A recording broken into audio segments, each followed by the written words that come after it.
Je vais passer la parole à Jean-Yves Grandidier, qui est le président de la société Valorem.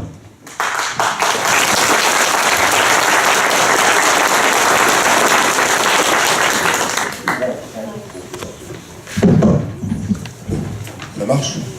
Bon. Mesdames et messieurs, bonsoir. Bon, voilà, j'ai l'honneur de vous présenter la société Valorem. Puis derrière, Antoine Poisson et Philippe Éture vous présenteront plus en détail les tenants, les aboutissants de ce qu'on va essayer de proposer pour ce barrage. Alors quand on parle de repreneurs, comme disait John, bon, on ne sera pas les seuls repreneurs a priori, hein, c'est pas comme ça que c'est vu, mais il y aura certainement, et je voulais apporter cette précision, ce sera un partenariat public-privé, hein, parce qu'il y aura certainement, si jamais la continuité du barrage était actée, et ce ne sera pas nous qui allons l'acter, en tout cas, à ce moment-là, c'est vrai qu'il y aurait certainement une société économique qui serait créée, donc qui impliquerait des intérêts publics, des collectivités qui nous entourent, ainsi que celles qui constitueraient le pôle industriel et qu'on espère être à ce moment-là. Donc moi je vais commencer par vous présenter la société Valorem, quand même, pour essayer de vous rassurer un petit peu sur qui on est et sur nos capacités à pouvoir mener à bien ce projet, tout du moins si la décision positive de conserver le barrage était prise.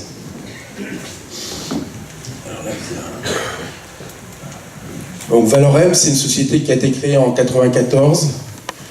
À l'époque, c'était un bureau d'études spécialisé dans le domaine des énergies renouvelables et de la maîtrise de l'énergie. Autant dire qu'en 1994, il fallait être un peu fou pour créer une entreprise dans ce secteur-là, avec l'importance qu'avait en particulier le nucléaire dans notre pays, et d'ailleurs ici aussi, en particulier. Il fallait être un peu fou, mais bon, on a tenu bon, on a été pugnace, et on a participé d'ailleurs grandement à mettre en place le cadre qui permette de rendre intéressante le développement des énergies renouvelables qui étaient encore à l'époque très peu développées, comme l'éolien et maintenant comme le solaire. Valorem, c'est aujourd'hui un opérateur intégré dans la filière des énergies renouvelables. Vous voyez pas ? Non. Les spots ? Non. Ça va ? Non. En régie, comment ça se passe? Fantastique. On va faire des économies, oui. La meilleure énergie renouvelable, c'est celle qu'on ne produit pas. On n'a pas à produire. Voilà, Valorem maîtrise tout le processus de valorisation des énergies renouvelables, du développement. Le développement, c'est quoi? C'est en fait toutes les études. Hein. On était un bureau d'études au départ, qui permettent d'obtenir les autorisations pour construire et pour exploiter une installation d'énergie renouvelable. Hein. Donc on fait des études d'impact, des études de vent quand il s'agit du vent, des études de gisement solaire quand il s'agit de solaire et de gisement hydraulique quand il s'agit d'hydraulique. Et ensuite, quand on a ces autorisations, il faut construire ces installations, il faut les financer, il faut les construire, et puis une fois qu'elles sont construites, il faut les exploiter et les maintenir. Donc on maîtrise toute cette chaîne de valeur de la production d'électricité verte. Voilà, donc on vous rappelle un petit peu. Donc là, cette maîtrise de la chaîne de valeur, elle se fait à travers un certain nombre d'entreprises du groupe. Valorem, l'entreprise initiale, hein, la maison mère, elle fait les études, le développement. Ensuite, il y a une entreprise qui s'appelle Valéol, qui est plutôt spécialisée dans tout ce qui est le transport, en particulier pour les éoliennes, hein, puisque les éoliennes, c'est des grands composants, donc il y a des problématiques de transport qui sont assez cotons. Et ensuite, il y a Valrea qui fait la construction, donc encore une entreprise, une filiale de Valorem, et Valemo qui fait l'exploitation et la maintenance des installations. On a une structure décentralisée. Donc le siège social de Valorem est à Bègles, à côté de Bordeaux, avec tous les services supports, la direction générale. Mais tout ce qui se passe au niveau des développements, eh bien, on a décentralisé en fait le développement dans différentes régions. Donc on a une agence de développement à Nantes, à Carcassonne et à Amiens. Pourquoi ça? Parce que pour nous, les projets d'énergie renouvelable, c'est des projets sur lesquels il faut tenir fortement compte du contexte local. Et comme il n'est pas question que les gens, on est quand même dans le développement durable, prennent l'avion pour aller à l'autre bout de la France faire un projet, et qu'on veut qu'il soit très régulièrement dans les territoires où on veut développer nos projets, eh bien on a fait le choix d'avoir des agences à moins de 2 heures de route des sites qu'on va développer pour que nos chargés d'affaires puissent être le plus possible sur le terrain, tout en rentrant chez eux le soir et étant avec leur famille le soir. Voilà, c'est un peu ça notre philosophie, d'où cette structuration avec un certain nombre d'agences réparties sur le territoire. Et notre philosophie, c'est d'essayer de faire avec vous des projets de territoire et de valoriser ensemble les ressources énergétiques de vos territoires. On est aussi présent à l'international. Voilà quelques pays où on essaye de faire des projets. En résumé, qu'est-ce que c'est aujourd'hui Valorem? C'est plus de 500 MW construits en France, principalement éolien, un petit peu de photovoltaïque aussi.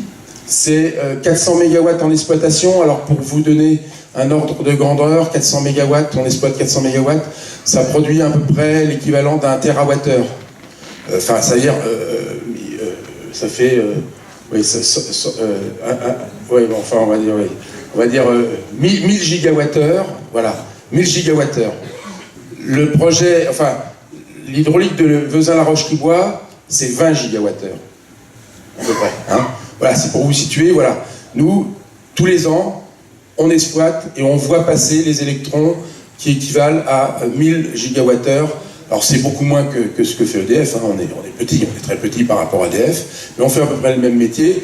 Mais malgré tout, par rapport à ce projet-ci, ça représente quand même une production d'électricité extrêmement importante. Et on est aussi investisseur dans un certain nombre de projets. Alors on exploite plus que dans ceux qu'on investit, parce qu'on est quand même une petite entreprise, c'est une entreprise familiale. Mais on a investi quand même dans 100 MW éoliens. 100 MW éoliens, c'est à peu près 150 millions d'euros d'investissement. Si jamais le projet de Vezin-la-Roche-qui-Bois était amené à continuer à produire, les investissements qu'il faudrait qu'on fasse pour assurer la continuité écologique, pour optimiser l'utilisation et l'exploitation des installations, dans l'option la plus coûteuse, ça représente 5 millions d'euros. Voilà, c'est pour vous dire un petit peu près comment qu'effectivement on pense que ce projet est tout à fait, on pense pouvoir être, il est tout à fait à notre portée en termes de capacité à la fois financière et de capacité en termes humains pour pouvoir continuer son exploitation. Voilà nos installations, voilà les projets qu'on développe. Alors l'hydroélectricité, hein, qui vous intéresse plus particulièrement, on a mis des petites croix. Ah, peut-être parce que c'est un petit peu, on estime que c'est un petit peu un chemin de croix quoi, pour faire l'hydroélectricité, donc on a dit tiens, on va mettre des petites croix.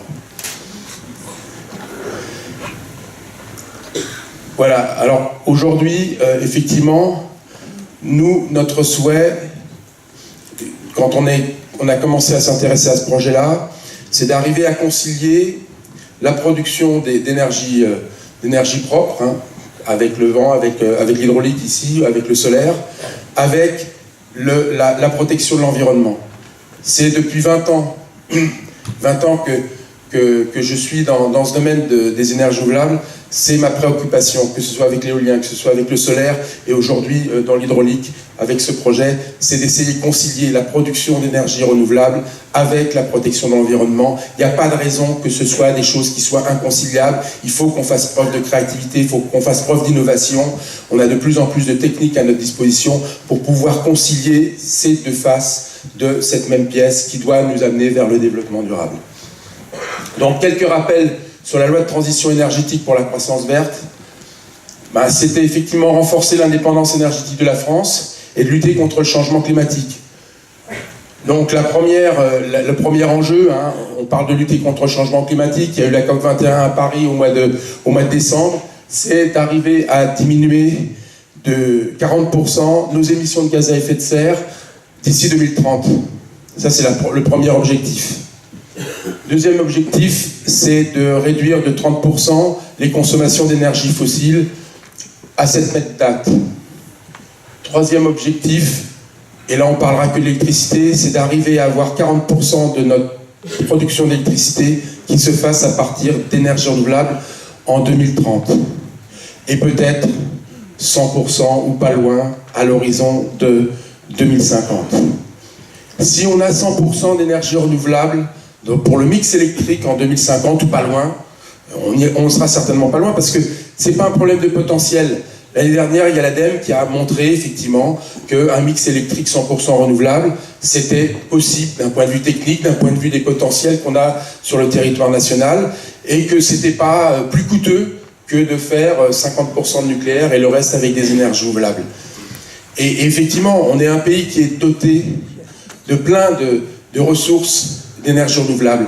On a l'eau des barrages, vous l'avez ici, mais c'est vrai qu'on a aussi beaucoup d'hydroélectricité dans les montagnes, hein, les Alpes, les Pyrénées, le Massif central en particulier. On a la forêt qui nous procure aussi des énergies renouvelables. Le bois énergie, c'est quand même la première source d'énergie renouvelable dans tout ce qui est domaine de chauffage. On a aussi effectivement l'éolien, parce qu'on a un territoire qui est extrêmement vaste, hein, par rapport en Europe de l'Ouest, on est quand même le plus grand pays de l'Europe de l'Ouest, avec des grandes plaines. En particulier, on a des façades maritimes, on a aussi la chance d'avoir des régimes de vent différents entre le régime atlantique qu'on a ici et le régime méditerranéen. Donc ce qui fait qu'il y a toujours, à un moment donné, du vent quelque part en France et qui permet que ça nous permet d'arriver à produire, avoir toujours une production énergie éolienne quelque part en France. Voilà, et on a aussi du soleil dans le sud de la France en particulier. Donc ça fait qu'on peut même être excédentaire dans un mix électrique au niveau de la France, et on peut même exporter une partie de l'électricité à des pays qui seraient peut-être un peu moins bien dotés. Et il y a une chance qu'on a aussi, en plus de ça, et qu'on ne mesure pas encore très bien, c'est le fait qu'on est, d'un point de vue stratégique, au cœur de la plaque électrique européenne. C'est-à-dire que quand on produit l'électricité renouvelable en France, eh bien, on peut l'exporter dans toute l'Europe. On peut l'exporter en Espagne, en Italie, en Allemagne, au Benelux, au Royaume-Uni. Et ça, il n'y a aucun pays autre qu'en Europe qui a cette chance-là. On a 18 gigawatts d'interconnexion, c'est l'équivalent des 18 réacteurs nucléaires de capacité en interconnexion. Aucun pays en Europe n'a cette capacité d'interconnexion. Ce qui fait que si on a des surplus, eh bien, effectivement, on peut facilement les exporter. Alors que je prends des pays comme le Royaume-Uni, il y a du vent, il y a plus de vent au Royaume-Uni qu'en France. Mais comment on fait pour exporter l'électricité? Il y a deux petits tuyaux à travers la Manche. Pareil pour l'Allemagne. Ils produisent l'éolien dans le nord de l'Europe, dans le nord du pays. Ça leur nécessite de créer des grands réseaux pour pouvoir rapatrier la production vers les centres de consommation du sud qui sont Stuttgart ou qui sont Munich. On a une position vraiment, il y a des fois, ce que je dis, c'est que pour la production d'énergie renouvelable, on est le pays béni des dieux en Europe de l'Ouest au moins. Et il faut qu'on s'en rende compte parce que c'est vraiment une chance et il faut qu'on l'exploite parce que demain, c'est celui qui aura les productions d'énergie et d'énergie renouvelable. Ben, celui-là, c'est là où sera produite la richesse et c'est là où seront créés les emplois. Parce qu'il ne faut pas regarder seulement l'emploi qui est dans l'industrie, qui est créé pour construire les équipements. Il faut regarder qu'un parc éolien, une centrale photovoltaïque, ça s'exploite pendant 25, pendant 30 ans, pendant 35 ans. Et c'est ça qui est important, et que l'exploitation, ça ne peut pas se faire depuis l'Allemagne ou depuis l'Espagne quand l'installation, elle est ici. Voilà, elle se fait par des gens qui doivent vivre localement, qui doivent effectivement être proches des installations pour intervenir. Voilà, c'est ça que je voulais dire quand même. Voilà, et aujourd'hui, effectivement, le développement durable, il est au cœur de nos projets, et il doit concilier à la fois le social, l'économie et l'environnement. Et c'est un peu ce que je dis tout à l'heure, c'est qu'on va essayer effectivement de concilier la production propre d'énergie avec cette protection de l'environnement aussi qui nous est chère. Alors la problématique qu'on a ici avec le barrage hydraulique, c'est effectivement des espèces de poissons, certaines qui sont migratrices, d'autres qui sont sédentaires, Il y a des problèmes de gestion des sédiments, donc on voit qu'il y a des problèmes environnementaux qui sont effectivement complexes, hein, qu'il faut appréhender dans toute leur complexité. C'est vrai que c'est pas simple, hein, la problématique environnementale, mais il y a aussi des questions socio-économiques d'un territoire qui depuis pratiquement 100 ans vit autour de ces installations, et il faut aussi en tenir compte. Il y a aussi la génération d'économies, hein, par ce territoire, de la création d'emplois. Voilà, il faut arriver à faire un mixte de toutes ces problématiques pour arriver à faire un projet qui aille dans le sens du développement durable ou du développement soutenable. Voilà, je vais passer la parole à Antoine, qui va continuer, qui va aller dans le détail parce qu'il est beaucoup plus qualifié que moi pour cela. Je vous remercie.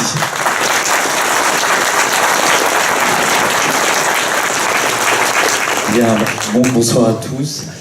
J'espère que vous allez voir les slides au fond parce qu'il y a quelques photos, donc je vais essayer de m'exprimer davantage en dehors des illustrations pures. Alors, l'idée, c'est, ma partie, ça va concerner d'expliquer un peu plus dans le détail le projet de reprise des barrages concentré sur l'aspect hydroélectrique et aussi sur l'aspect environnemental. Bien, alors, avant tout, j'aimerais qu'on fixe un petit peu les choses avec quelques rappels sur l'hydroélectricité. L'hydroélectricité, aujourd'hui, c'est la 3e source de production électrique dans le monde. C'est la première source d'énergie renouvelable également dans le monde, avec un potentiel de développement qui est à peu près de 4. Donc c'est conséquent et ça ouvre des perspectives. En France métropolitaine, ce qui nous intéresse davantage, à notre échelle, on a une hydroélectricité qui fournit entre 60 et 70 TWh de production par an. Alors pourquoi entre 60 et 70 ? C'est lié bien entendu à l'effet de fluctuation de la pluviométrie qui ne va pas être équivalente chaque année. Et voilà, on a cette fluctuation d'environ 10 TWh. Alors ces 70 TWh, ça correspond à la production équivalente de 10 réacteurs de 900 MW. Bon, c'est 20 millions de foyers, c'est ce qu'il faudrait retenir pour que vous ayez des ratios, des idées de puissance et d'énergie, pardon. Chose très importante, et pour conclure sur l'aspect de la filière, c'est qu'il y a plus de 25 000 emplois créés au niveau de l'activité hydroélectrique en France. Alors, avant de passer dans le détail sur le fonctionnement des barrages de Velozan-Roche-qui-Boit, j'ai voulu faire un petit arrêt sur image sur la journée d'hier, sur la production électrique, donc qui doit parfaitement correspondre aux besoins de consommation qu'il y a eu donc dans la journée d'hier. C'est des données que vous pouvez retrouver sur le site de RTE intitulé Economics. Donc on a sur le graphique en partie haute, j'espère que vous voyez au fond de la salle, les différents outils de production en fonction de différentes couleurs, et en partie négative, j'ai pas assez de longueur, c'est pas grave, en partie négative, d'autres informations. Alors notamment ça revient sur l'information que donnait Monsieur Grandidier. En partie basse, ce sont les exportations que l'on fait dans les pays limitrophes lorsque l'on est en surproduction. Alors c'est un graphique qui... Je prends l'autre micro.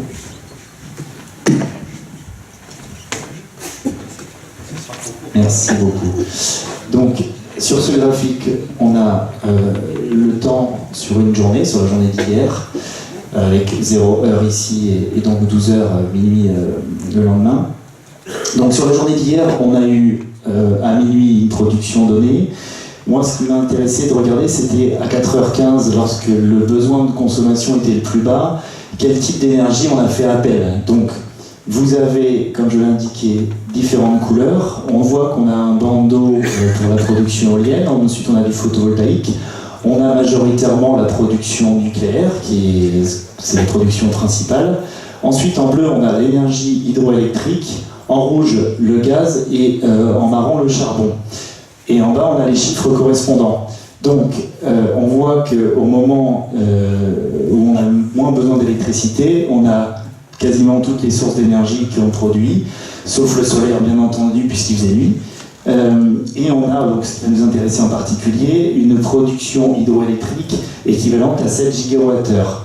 Alors si on passe la journée, Philippe s'il te plaît, et qu'on augmente la production, on a encore une fois nos différentes filières qui ont pu évoluer. Et ce que je voulais vous faire voir en particulier, c'est que l'hydroélectricité ici a fait office de régulateur, puisqu'on est passé de 7 gigawattheures à 12 gigawattheures, et ce qui a permis, entre guillemets, de répondre aux besoins de consommation, aux besoins de production liés aux consommations inhérentes lors de cette journée d'hier. Également, en fin de journée, à 18h, on a là encore les autres productions qui n'ont pas bougé ou très peu, et l'hydraulique qui a interagi, qui a permis de réguler et de se mettre en adéquation avec les besoins électriques de cette journée. Donc, en conclusion, en tout cas, l'énergie hydroélectrique, bon, d'une part, elle est renouvelable, ça vous le savez, elle est prévisible, modulable et stockable, ce qui fait vraiment un atout et qui a une importance pour nous en tant que producteurs d'énergie verte. Elle va permettre de répondre aux besoins de consommation, on va pouvoir la réguler. Alors, les ouvrages hydrauliques de Vezin et Roche-qui-Bois, qui nous intéressent tout particulièrement, alors je vais faire un petit focus sur leur situation. Alors, les rappels, les données, alors là-bas vous n'allez pas les voir, mais donc on est sur le barrage de Roche-qui-Bois, le premier barrage créé en 1919 qui a une puissance de 1,9 MW. Alors, la puissance, c'est la multiplication du débit par la hauteur. Donc, il a une chute de 13 mètres, un barrage en voûte, et un débit absorbé de 20 mètres cubes. On a une petite image là sur la partie basse. Donc, le principe, c'est d'utiliser l'énergie potentielle dans l'eau pour la turbiner. On a le barrage de Vezin sur le même principe, grosso modo, sauf que lui, on a 33 mètres de chute, donc on a plus de puissance développée. Alors, aujourd'hui, dans l'état actuel de la situation, les barrages de Vezin et Roche-qui-Bois représentent une énergie produite équivalente à la consommation de 8000 foyers. D'accord ? Cette consommation de 1000 foyers, cette production hydroélectrique permet d'économiser, est équivalente à 8540 tonnes de CO2 qui ne sont pas émises dans l'environnement et donc qui évitent de participer aux émissions de gaz à effet de serre qui sont la problématique liée au réchauffement climatique.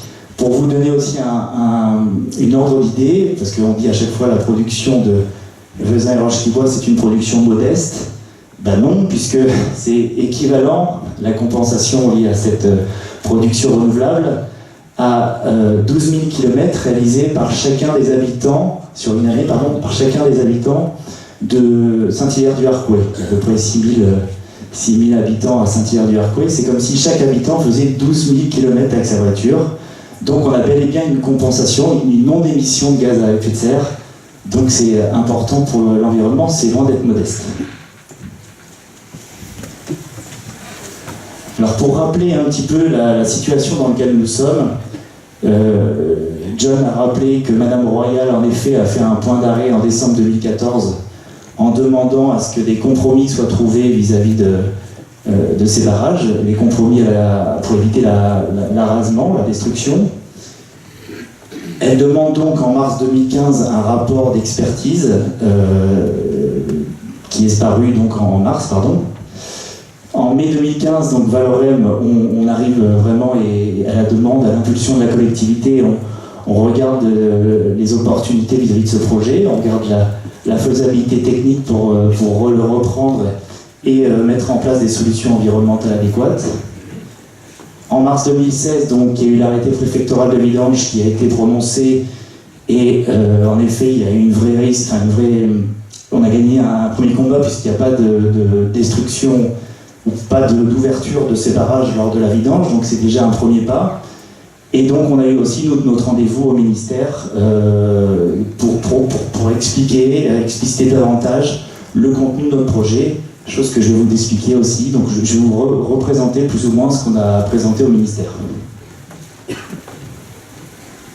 Alors, ça ce sont les principales conclusions de l'expertise. Alors les conclusions de l'expertise, je ne sais pas si vous allez au fond, mais en gros, il n'y avait pas de rentabilité assurée des barrages hydroélectriques dans la situation dans laquelle ils sont, liée en particulier au coût d'exploitation, aux charges de ces barrages. D'un point de vue continuité écologique, il était inconcevable qu'il y ait continuité piscicole, que le franchissement soit possible pour les poissons migrateurs, ce qui est une vérité dans la situation actuelle. Il y a un problème problématique de sédimentation dans la rivière qui est problématique puisque certains sédiments sont pollués et donc dans l'état, ces ouvrages entre guillemets viennent accentuer le phénomène de stockage de sédiments notamment pollués. Et par rapport aux inondations, a priori d'après cette expertise, il n'y avait pas d'impact négatif au niveau des inondations. Donc la conclusion, c'est qu'il n'y avait pas de compromis possible entre continuité écologique et production d'énergie renouvelable. Donc c'est vraiment là-dessus que nous on a travaillé. Alors notre avis, nous, de façon globale, on va les regarder dans le détail, c'est qu'en fait les barrages, s'ils sont bien dans un état correct, alors chose qui va être vérifiée durant la vidange, hein, on peut pas se positionner, on a des informations comme quoi a priori il est dans un bon état, mais seule l'expertise lors de la vidange nous le confirmera. On estime que l'on peut l'exploiter de façon à obtenir un chiffre d'affaires minimum, de le rendre rentable en le modernisant et en réduisant les coûts d'exploitation. Il y a réellement des possibilités d'optimisation. Aujourd'hui, le barrage, il a été exploité, il a un certain âge qui fait que sa technologie et son moyen de production peut être optimisé, on peut le faire évoluer, notamment en transformant, et ça M. Etur, Philippe viendra vous le présenter dans le détail, en le transformant en station de transfert d'énergie par pompage, qu'on va vous expliquer. On estime que sur la partie sécurité des biens des personnes, il n'y a pas d'atteinte particulière, tout du moins au vu des résultats et des données que nous aussi on a pu récolter. Et le maintien des ouvrages à notre niveau, on estime qu'on peut allier à la fois continuité écologique et maintien des barrages si, et seulement si, on met en place des dispositifs qui vont bien et s'il y a une démarche plus globale de gestion à l'échelle du bassin, notamment en termes de qualité des masses d'eau et de gestion sédimentaire. Alors, pour clore le tout, cette solution permettrait d'économiser quand même 37 millions d'euros aux contribuables, à l'État au sens large, puisque c'est le coût que représente l'arasement. Bien, alors je continue avec l'aspect environnemental. Alors ça, c'est une illustration de notre projet, vraiment de reprise, qui intègre un petit peu toutes les innovations, toute la technicité de notre projet. On va regarder dans le détail aussi, je ne sais pas si ça vaut le coup de passer trop de temps. Alors, le management environnemental, voilà, ça c'est un socle très important pour nous. L'objectif, c'est de restaurer la continuité écologique tout en limitant les problématiques de prédation. Donc concrètement, on va pouvoir le voir avec des illustrations, mais c'est réellement de court-circuiter ces barrages en termes d'accès pour les espèces migrateurs, qui malheureusement, s'ils revenaient dans le barrage, seraient perdus et risquent d'être mangés par d'autres poissons qui sont à l'intérieur de ces retenues. C'est de faire du captage sédimentaire de façon à limiter l'ensablement et l'envasement des retenues. C'est ensuite un projet de territoire pour améliorer globalement la qualité de la masse d'eau et intégrer au mieux les espèces piscicoles. Alors, si on regarde un petit peu plus dans le détail, l'échelle du bassin versant de la Sélune, donc vous le savez tous, mais le bassin de la Sélune est un territoire principalement agricole à 94%. On voit donc nos retenues, je ne sais pas si vous les voyez à la distance, mais voilà, ça représente cette distance-là. Voilà, c'est 30% en fait de la longueur du linéaire du cours d'eau de la Sélune. Et c'est sur ce tronçon qu'on va court-circuiter. Alors, la continuité écologique, ça c'est une illustration des services de l'ONEMA et de l'Agence de l'eau Loire-Bretagne, si je ne m'abuse. Comme le disent ces organismes, à chaque ouvrage sa solution, donc soit de rivière contournement, effacement, passe à poisson, mais il y a aussi d'autres solutions, notamment celles que l'on préconise. Alors, je ne sais pas si on aurait dû commencer par ce slide, c'est peut-être un peu trop technique, poussé. Bon, vous avez ici une représentation du cycle de vie d'un saumon et de sa reproduction, donc le saumon qui est une espèce migrateur.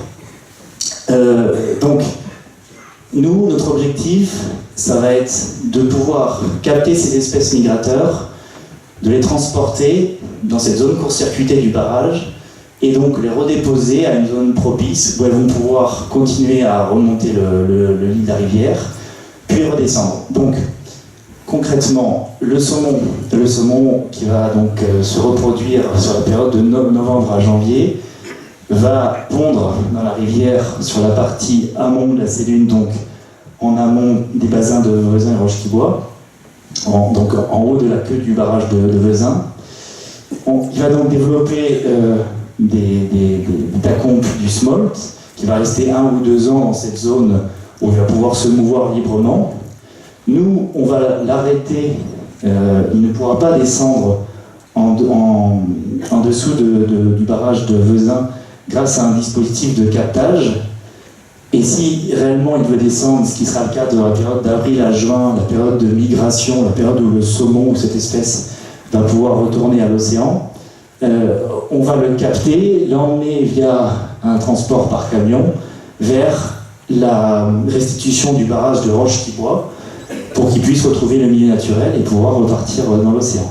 Donc c'est vraiment un principe de captage du poisson, à la fois sur ce qu'on appelle la dévalaison pour la descente du poisson, mais également pour la montaison lorsqu'il va revenir de l'océan pour vouloir se reproduire en rivière à sa source.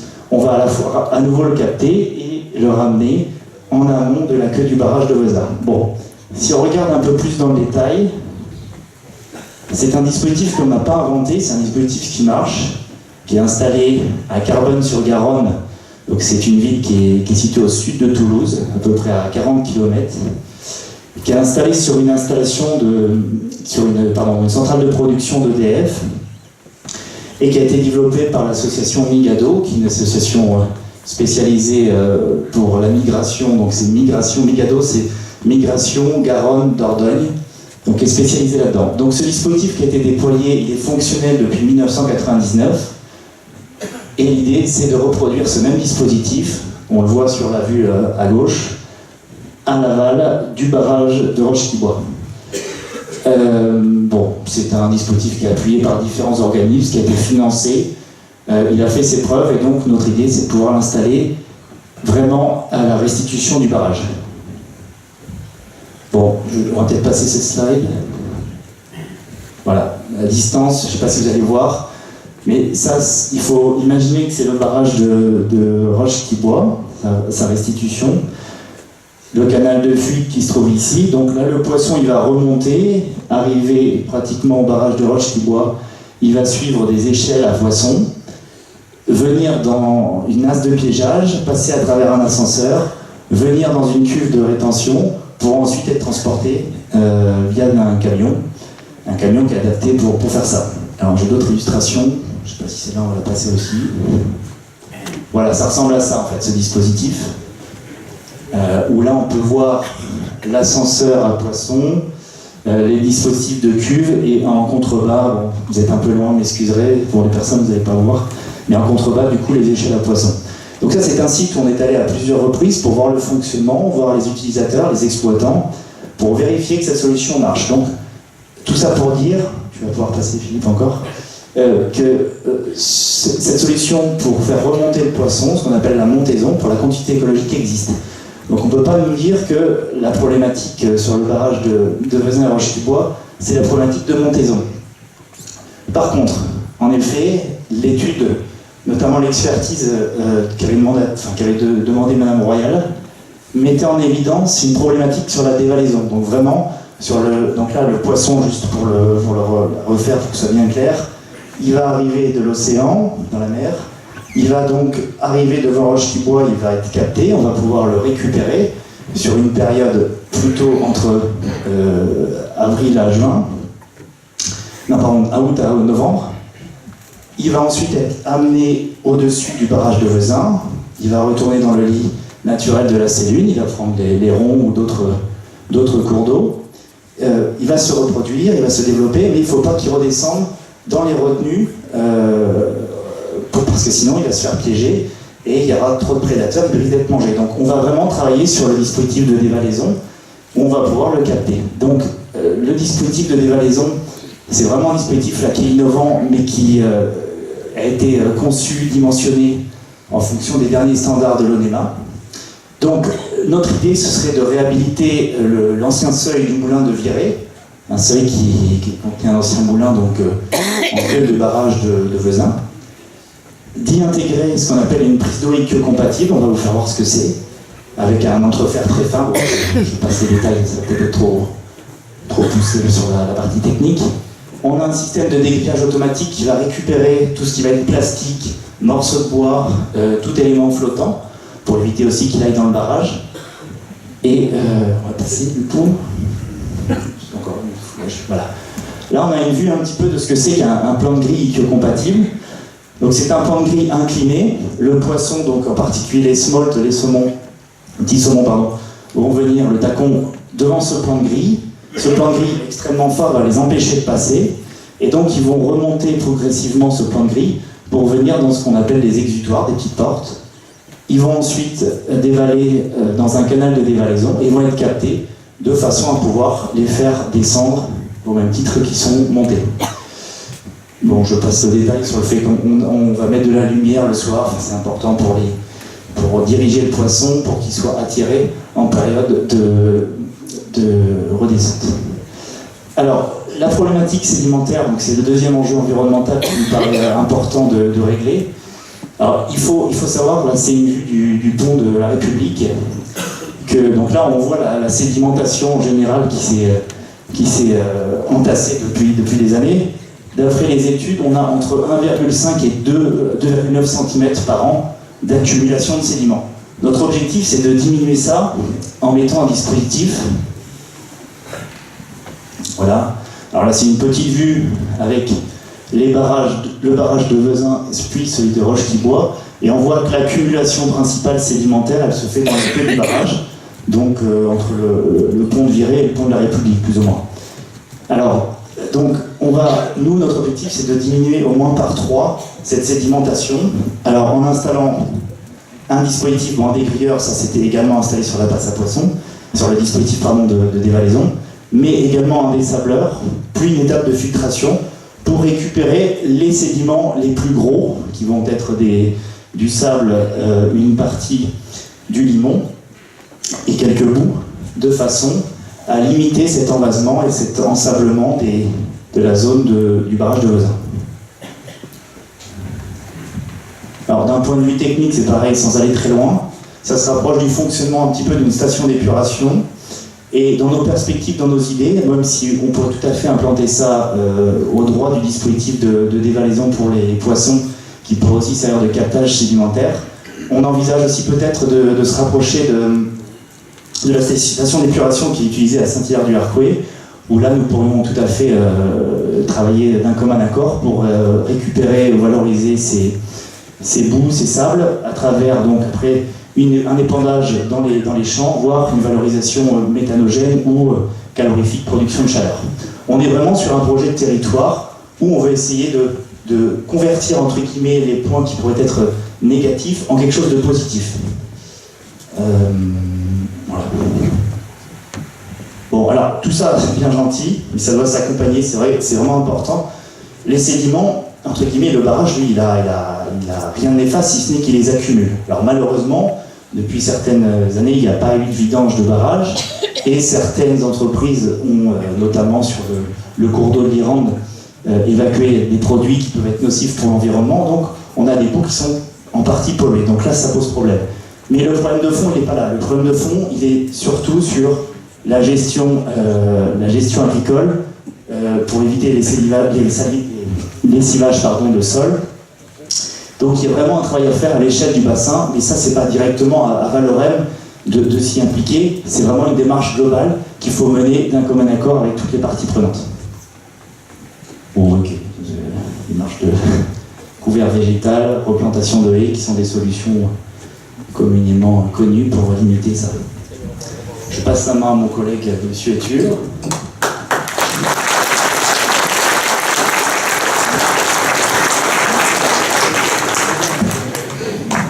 Ça marche, oui. Oui, je vais insister, moi, sur les aspects plus techniques, économiques de, effectivement, la façon dont on peut améliorer le fonctionnement de ces barrages. Alors, ce qu'a dit un peu Antoine, c'est la question de la flexibilité C'est-à-dire qu'on est sur une évolution des réseaux électriques à l'échelle européenne.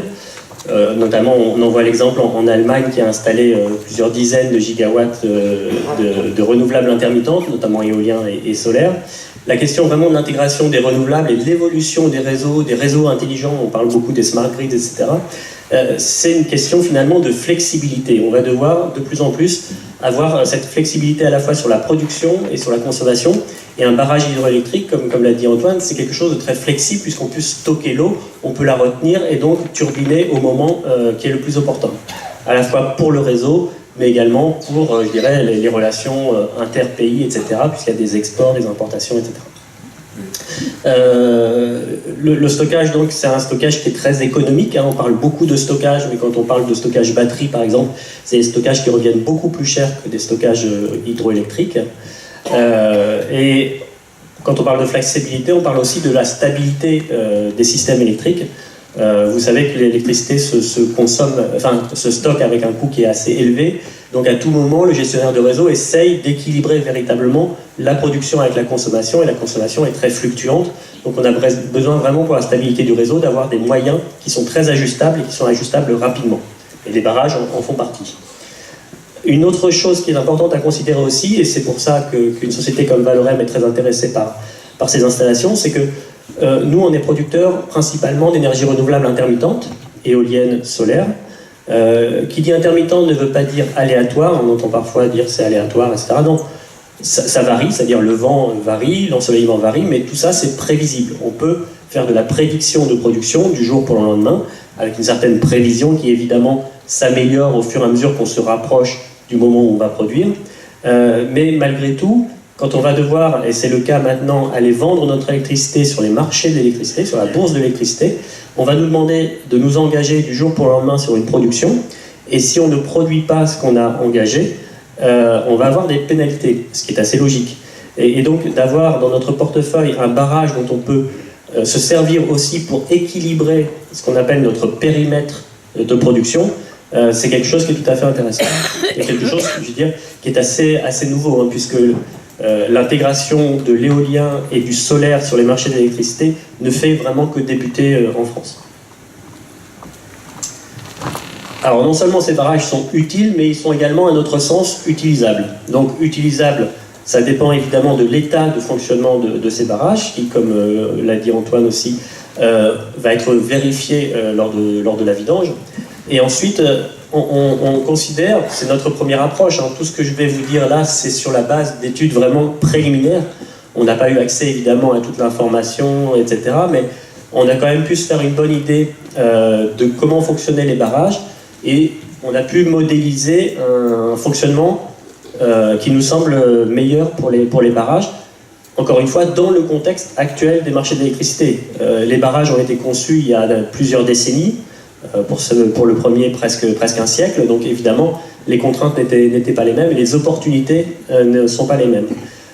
Par exemple, quand on parle de flexibilité, ça veut dire qu'une installation d'énergie renouvelable n'a pas qu'une propriété qui est de fournir de l'énergie, mais également une autre propriété peut être de réserver de la puissance, c'est-à-dire de pouvoir à un moment donné servir au réseau à être équilibré. Donc c'est ce qu'on appelle une garantie de capacité, si vous voulez. Pour exploiter au mieux ces barrages, il nous semble qu'il faut moderniser et faire des travaux supplémentaires. Donc la modernisation, vous en avez ici quelques exemples, c'est notamment l'installation d'outils par exemple de télérelève, de prévision de production, de gestion de maintenance, tout ça en lien avec les marchés de l'électricité. Et ensuite, une des choses qu'on étudie et qui serait vraiment pertinent d'installer sur ce site, c'est ce qu'on appelle une station de transfert d'énergie par pompage, ce qu'on appelle une STEP. Alors, qu'est-ce que c'est qu'une STEP ? Vous avez ici un petit schéma qui indique en violet une conduite supplémentaire qui part de l'amont du barrage de Vezins et qui vient à la retenue du barrage de Roche-qui-Poil. Comme vous le savez, les barrages sont assez proches et donc cette conduite n'est pas très longue. Et vous allez pouvoir en fait installer en bas de cette conduite une station qui va à la fois pouvoir turbiner quand c'est intéressant de turbiner et pomper quand c'est intéressant de pomper. Donc pomper, c'est notamment intéressant quand l'énergie électrique est peu chère, puisque vous allez consommer de l'énergie pour ramener de l'eau dans le barrage du haut. Et par contre, vous allez pouvoir de nouveau turbiner cette eau à des moments où l'électricité est plus chère, c'est-à-dire à des moments où le réseau a besoin de votre production. Alors, il faut savoir que ces steps, on en a plusieurs en France, il y en a à peu près 5 ou 6 gigawatts, et c'est essentiellement des steps de très grande dimension dans les montagnes. Mais il faut savoir aussi que les problèmes de gestion de réseau sont assez locaux, et vous le savez sans doute, la Bretagne est une péninsule au niveau électrique, avec des problématiques de gestion de la stabilité du réseau qui sont assez importantes. Et c'est pour ça qu'on pense qu'effectivement la valorisation d'une STEP sur ce site est assez importante. Et le site est assez idéal parce que c'est assez rare d'avoir en fait 2 bassins. Pour avoir une STEP qui fonctionne, il faut effectivement avoir un bassin haut et un bassin bas. Donc ça évidemment conduirait à une augmentation de la capacité installée. On passerait sur le barrage de Vezin, qui est à peu près à 13 MW actuellement, à sans doute 18. Il nous semble, c'est encore une fois une première approche, que la capacité optimale pour une STEP sur ce site serait de 5 MW à peu près. Alors là encore, une analyse économique qui est préliminaire, qui fait apparaître ce qui nous semble être les charges annuelles potentielles du barrage, avec notamment un réinvestissement qu'on chiffre à environ 5 millions d'euros. Alors ça inclut la STEP, ça inclut de la modernisation, ça inclut une certaine provision pour, je dirais, un peu de réflexion sur les ouvrages, et ça inclut également tous les dispositifs dont a parlé Antoine pour la gestion sédimentaire et puis le processus de montaison, dévalaison des espèces migratrices. Donc on voit que cet amortissement constitue le principal des dépenses annuelles. Beaucoup de charges fiscales aussi, hein, donc c'est de l'argent qui retourne aux collectivités. Ensuite des charges directes, charges de personnel, assurance, contrôle périodique obligatoire, provision de grosses réparations. Ça c'est un poste qui n'est pas très élevé dans l'hydroélectricité. Les machines sont assez robustes généralement, il n'y a pas en dehors, je dirais, des dépenses normales de fonctionnement, il n'y a pas forcément énormément de grosses réparations à faire. Donc l'analyse qu'on mène, c'est comme l'a dit Antoine, et comme l'a montré l'étude, l'arasement des barrages, c'est un coût global, et la remise en état de la vallée de 53 millions. Dans la continuité, il y a forcément des coûts, hein. La vidange, par exemple, c'est quelque chose qui est très coûteux. C'est à peu près 16 millions, qui est les coûts estimés par la mission qu'avait diligenté Ségolène Royal. Donc nous, on part sur des coûts de réinvestissement de l'ordre de 5 millions d'euros, et quand on regarde finalement donc, ces coûts d'investissement, on les amortit dans notre modèle économique, et une fois qu'on a donc regardé quelles sont les recettes potentielles autour de 1,7 million et les charges d'exploitation autour d'1,3 million, ça dégage une marge annuelle d'environ 400 000 euros. Donc 400 000 euros, ça peut paraître beaucoup, mais il ne faut pas oublier que ça doit servir à payer a priori un loyer de concession à l'État, une vidange décennale, une provision pour le démantèlement futur des barrages, parce qu'il ne fait pas de doute qu'un jour les barrages seront trop vieux, et forcément une rentabilité aussi pour l'investisseur.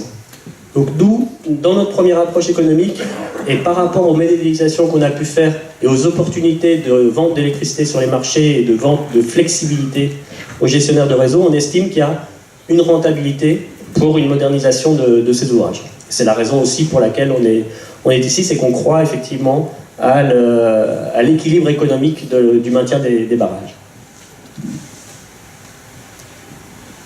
Voilà, donc je vais laisser la parole à Jean-Yves Grandidier pour un peu, je dirais, le mot de la fin, un peu les perspectives et pourquoi effectivement on tenait aussi à vous présenter ce projet.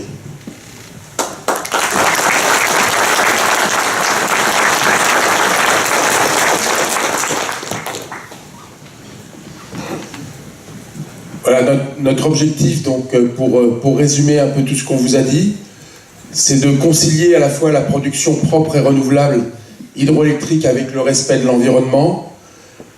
C'est de faire un projet concerté. Vous êtes là très nombreux et c'est bien la preuve qu'effectivement c'est une première étape de cette concertation qui se fasse dans le cadre du développement durable. On voudrait que ce projet ce soit le socle d'une valorisation plus large des potentiels énergétiques du territoire. Je vous ai dit, notre devise au niveau de Valorem, c'est valorisons ensemble les énergies de vos territoires.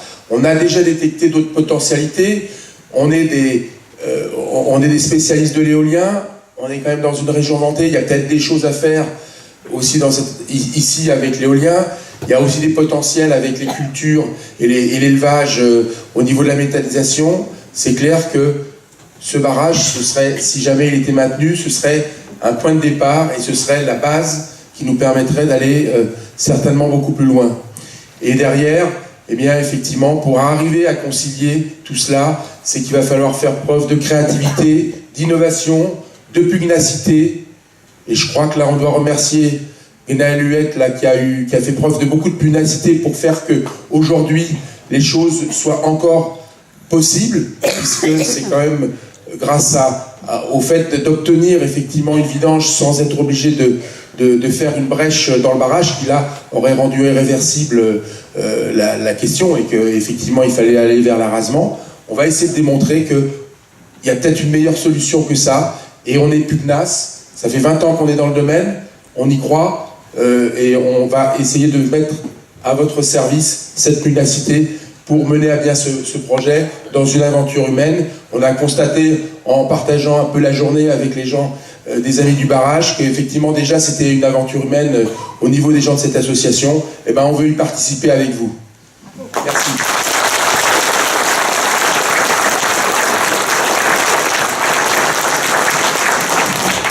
Est-ce que je pourrais avoir un peu de lumière ?